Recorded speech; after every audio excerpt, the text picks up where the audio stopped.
Nah, bisa kelihatan ya, udah kerasa ya. Ini di sesi yang agak awkward juga, beliau berusaha untuk ngejokes gitu ya. Oke, di sini sudah nggak ada. Oh, silahkan yang di sana.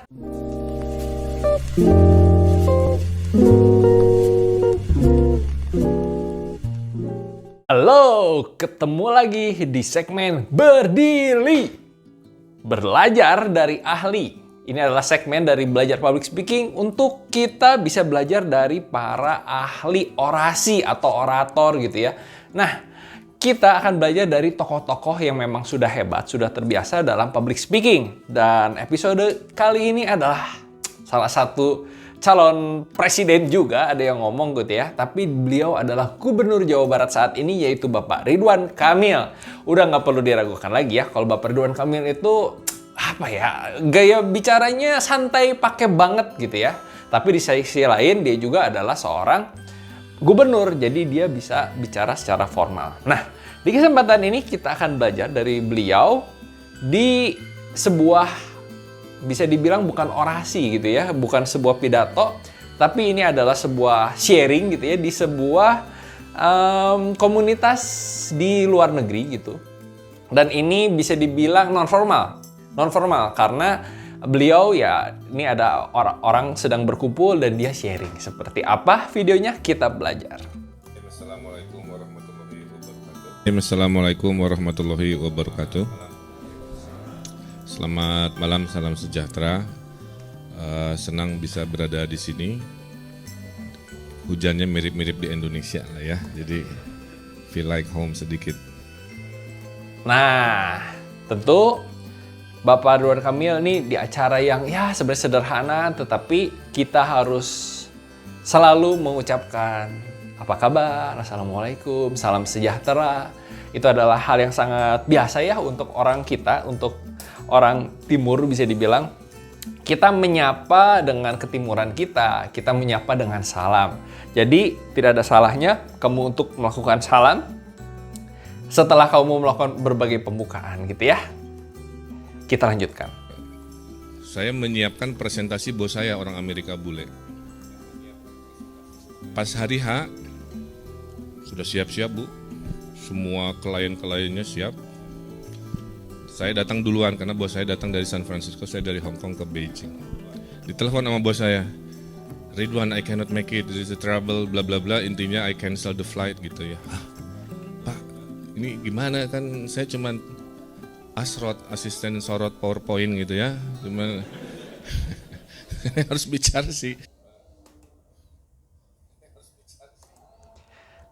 Ciri khas dari beliau, Bapak Ridwan Kamil, tentu adalah sebuah bahasa, tata bahasa yang enak banget, gampang banget, pakai kehidupan sehari-hari. Bahasa yang kita biasa pakai untuk bahasa gaul, bahasa nongkrong gitu ya. Ini adalah sebuah hal yang gak gampang karena kita harus menyesuaikan dengan, aduh kira-kira audiensnya bisa nggak ya menggunakan bahasa ini. Nah, beliau sangat cerdas dalam pemikirannya, sudah jelas nih, pada saat acara yang formal atau non-formal, saya harus menggunakan gaya bahasa seperti apa. Nah, di video yang kalian sudah lihat, beliau menggunakan bahasa sehari-hari dan ada istilah asrot-asrot, apaan sih gitu ya. Nah, kita bisa buat singkatan-singkatan atau istilah-istilah lucu yang tidak lazim digunakan gitu ya untuk membuat suasana menjadi lebih cair. Beliau melakukan jokes, yaitu asrot, asisten sorot. Apa sih asisten sorot? Jadi sebenarnya kan tidak ada ya jobs atau pekerjaan asisten sorot, tidak ada. Jadi ya sebenarnya adalah operator PowerPoint gitu ya. Ya sudah, kita bisa menggunakan bahasa-bahasa yang lucu untuk mencairkan suasana.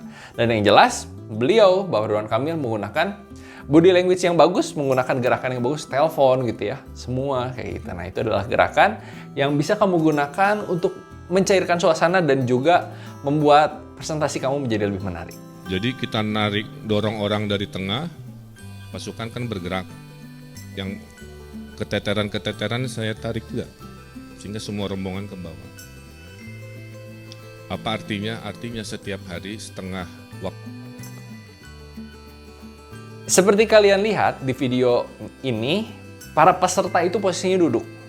Bapak Ridwan Kamil itu posisinya berdiri. Nah, seorang pembicara yang humble, kamu bisa perhatikan, pembicara yang benar-benar humble, pembicara yang sudah terbiasa nyaman di depan audiens, dia akan berusaha untuk mendekatkan diri dengan penonton. Seperti kayak yang kamu lihat di video yang kamu sudah lihat klipnya, Mbak Ridwan Kamil itu sebenarnya pengen berjalan ke arah audiens, tapi ini memang bukan sebuah hall gitu ya, ada panggungnya, tapi ini memang sebuah tempat orang nongkrong, duduk semua, dan ada tempat untuk berbicara, ya, dikasih tempat. Jadi beliau itu bergerak. Nah, seorang pembicara yang sudah mahir, seorang pembicara yang sudah nyaman berbicara di depan umum, dia akan sangat pengen gitu ya, bergerak pada saat dia presentasi. Karena itu pasti membuat kelihatan kita jadi lebih nyaman, membuat kelihatan kita lebih percaya diri, dan membuat sebuah presentasi itu menjadi lebih hidup gitu ya. Karena tidak hanya diem di tempat seperti patung dan ngomong seperti robot gini, tapi namanya manusia sangat biasa untuk kita bergerak, berpindah posisi gitu ya. Kalau bisa lihat ada gerakan mendorong, dan dia juga berusaha untuk maju gitu ke arah audiens. Itu adalah sebuah gestur yang bagus yang bisa kamu gunakan kalau misalnya kamu pengen menunjukkan bahwa kamu menikmati atau santai pada saat presentasi. Saya generasi sosial media. Maka sekarang orang Bandung ke saya dekat banget, Bu. Karena modal jempol, mau marah tinggal ngetik kan, mau ngebully tinggal ngetik. Saking dekatnya, ceritanya aneh-aneh, Ibu. Nah, kita bisa perhatikan gitu ya bahwa Ridwan Kamil dengan posisi berdiri gitu ya.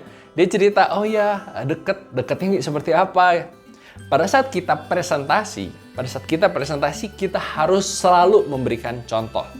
Beliau di video yang lengkapnya akan memberikan contoh dekat seperti apa sih? Karena kalau misalnya kita hanya memaparkan sebuah hal, memaparkan tentang sebuah teori tanpa contoh, orang juga akan susah. Karena ada kemungkinan apa yang ditangkap oleh orang lain berbeda dengan apa yang kita sampaikan. Ingat, dia tangkap orang berbeda ya. Dan beliau juga menggunakan gerakan, ini maksudnya apa sih? Oh, orang Bandung itu dekat dengan saya. Maksudnya apa nih? Sosial media dong berarti. Oh, maksudnya dekat itu bukan ngobrol gitu ya tiap hari bareng-bareng, enggak. Tetapi bisa berinteraksi lewat sosial media. Perhatikan bahwa gerakan kecil aja gitu ya, gerakan kecil dari tangan kita itu bisa memberikan pengaruh terhadap apa yang kita omongin ya. Menarik.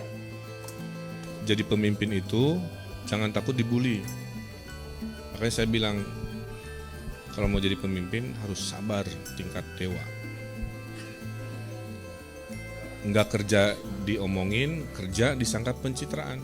Nah, beliau juga mengisi dalam presentasinya ada moral.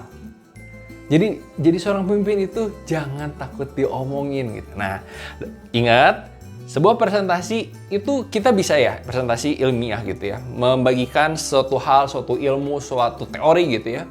Tetapi sebenarnya yang paling penting yang ingin didengar oleh orang lain adalah moral atau hal positif atau hal yang baik yang bisa dipelajari oleh penonton. Oleh karena itu, beliau sebagai seorang tokoh di sini pasti kan diundang karena salah satu kebijaksanaannya, karena kepintarannya, dan beliau menceritakan bahwa oh iya, jadi seorang pemimpin itu jangan takut dibully. Nah, beliau juga menggunakan gestur seperti ini. Ini menunjukkan ketegasan, bukan nunjuk ya. Ini menunjukkan bahwa ini penting. Ingat, ini adalah suatu hal yang penting. Nah, dengan gerakan seperti ini bisa menegaskan apa yang diomongin. Oh, zona ini juga ada. Oke, ini udah. Boleh. Yang mirip Panji sedikit. Nah, bisa kelihatan ya, udah kerasa ya.